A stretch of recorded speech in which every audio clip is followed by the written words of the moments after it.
Olá, está começando mais um WTN Saúde. Eu sou Luiz de Oliveira. O nosso tema hoje é hipnose. A nossa convidada é a doutora Célia Martins Cortez, que é PhD em Psiquiatria, Física, professora da UERJ e especialista em hipnose clínica. Doutora, tudo bem? Tudo bem. É um prazer ter aqui. Bom, é um prazer estar aqui. Bom, para começar, me explica o que é hipnose clínica.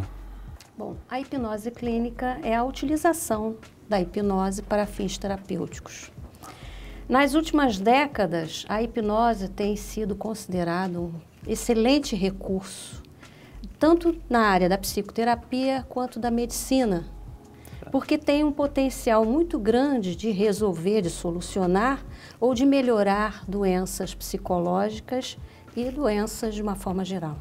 Mas como se comporta o paciente no estado hipnótico? Bom, na hipnose clínica, que é o que eu posso responder para você, né, o paciente pode estar sentado, ele pode estar deitado, enfim, a gente pode fazer em qualquer posição. O paciente, ele fica num estado de alta concentração, porque a hipnose, o estado hipnótico realmente é um estado de alta concentração, é um estado que nós entramos várias vezes, né, durante o dia. Só que na hipnose clínica nós usamos o estado hipnótico durante o relaxamento. Entendi. Veja bem. Sei, mas quais são as principais doenças ou situações psicológicas que você se utiliza da hipnose? Quais são as principais que você usa o recurso? Ansiedade, depressão, pânico, fobia, medos, doenças autoimunes, doenças endócrinas, Entendi.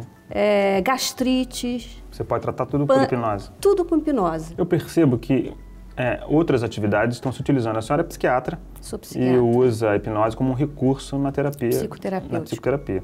Outras atividades estão se utilizando a hipnose, a odontologia. E a psicologia. E a Na psicologia realidade, a hipnose é considerada um recurso, um valioso recurso pelo Conselho Federal de Medicina desde 1999, embora a história da hipnose seja muito longa no Brasil. De longa data. Não é? E o Conselho Federal de Psicologia, desde o ano 2000, também passou a considerar um recurso importante para o psicólogo. E o Conselho Federal de Odontologia, desde 1993, permite, né, que o dentista utilize a hipnose analgésica durante Quer dizer, então, basicamente, na odontologia, a hipnose é utilizada como coadjuvante na analgesia, para controlar o indivíduo, a ansiedade do indivíduo na cadeira. Na ansiedade também, o indivíduo na cadeira. Praticamente para os indivíduos que têm pânico de dentista, isso, né? Isso. Com medo do motorzinho e tudo mais. Exatamente. Tá, como é que o indivíduo se comporta no estado hipnótico em relação à responsabilidade? E muita gente tem medo de ser hipnotizado e falar o que não quer dizer, ou coisas nesse sentido.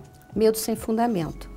Porque, na realidade, o estado hipnótico, na hipnoterapia, né, é importante que o indivíduo preserve, né, uma parte da sua consciência, porque ele precisa relatar o que ele está vivenciando. Ele alcança, né, o inconsciente, quer dizer, dados, ele obtém dados que ele traz lá de uma memória remota, de uma memória já esquecida muitas vezes. E esses dados precisam ser trabalhados para ajudá-lo. Agora, veja bem, não existe né, do hipnotista conseguir sugestionar o paciente sem ele querer. Entendi. Não existe esse perigo. Porque o indivíduo hipnotizado, ele tem crítica, ele conserva a sua crítica. E ele não aceita de forma nenhuma alguma coisa que vá contra a natureza dele ou contra a vontade dele, ele vai rejeitar. Se não é a verdade dele, se não é o que ele acredita, ele não vai falar. Ele não vai aceitar. Ele, não, mas isso não. Ele fala, não, mas isso não. E muitas vezes eu disse, o que está acontecendo? É isso assim? Ele disse, não, não é assim. Não é assim que eu estou sentindo. E aí ele diz o que ele está sentindo.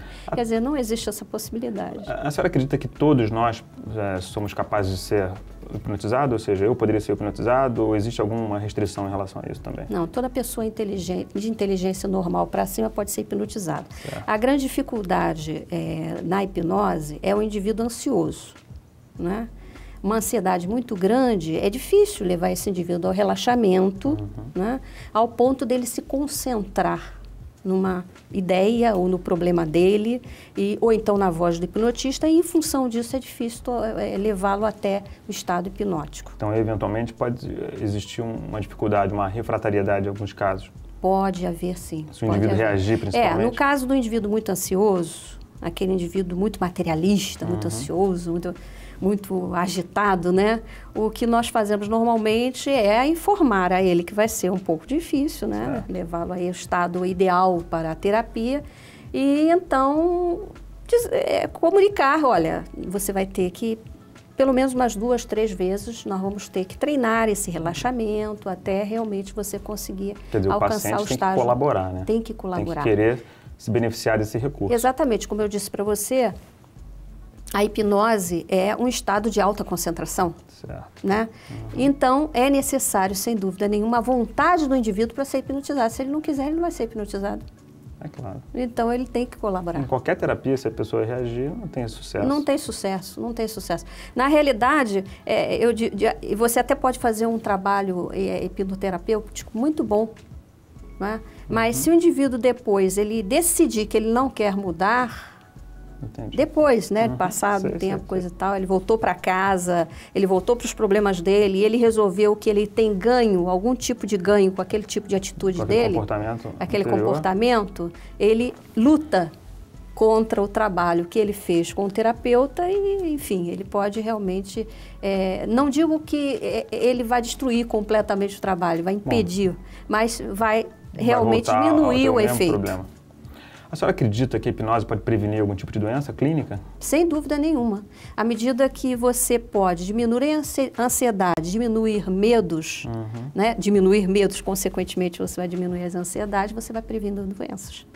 Como é que a senhora enxerga no Brasil a situação do especialista em hipnose? A situação do especialista em hipnose no Brasil hoje é meio confusa no sentido em que nós não temos leis, certo, a não ser os conselhos que realmente regulamentaram, né?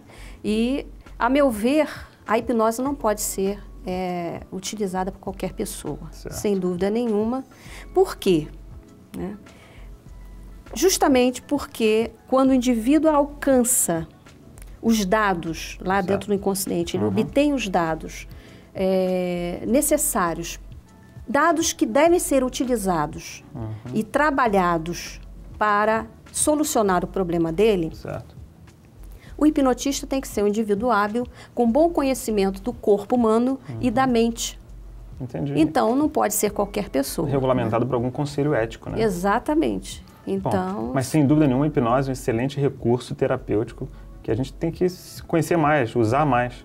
Sem dúvida. Eu diria que todo mundo devia passar por um processo hipnótico, porque, na realidade, durante toda a nossa infância, nós somos submetidos pelos pais, pelos avós, pelos tios, as professoras, os vizinhos, a uma série de ordens. Exatamente. Você tem que ser isso, muitas tem que ser aquilo. Não compreendidas pela criança. Exatamente. E são mensagens que ficam, são ordens que ficam no nosso inconsciente. Então, em dado momento, né, a gente pode perguntar, quem é você? Você não sabe quem você é. Você é esse acúmulo de ordens, né, que foram dadas durante toda a sua vida, né? E o que a hipnose, o que a hipnose clínica pode fazer?